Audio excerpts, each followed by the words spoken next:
Okay, this is Johnny here, Northern Irishman in Poland. I'm in a blue and white corner. Actually, I'm not. I'm with Trevor, nomadic backpacker, and we are in the Wedel factory. It's where they make the chocolate. Let's have a look at the menu here. So we thought we'd get something to drink in here rather than eat, because you could eat chocolate all day.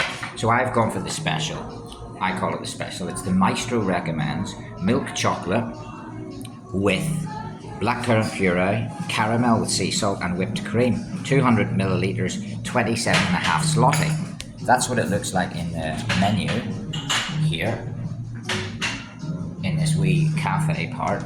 And this is what it tastes like in the mouth. Let's do the mouth thing, right? So there's two ways to drink it. One is you can do it like this.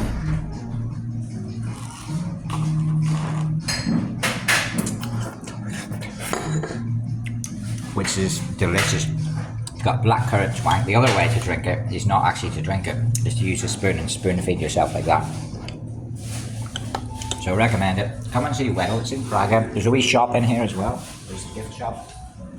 And yeah, backpacking in the city where I live. Northern Irishman, Poland, with nomadic backpacker live from Warszawa, Prague.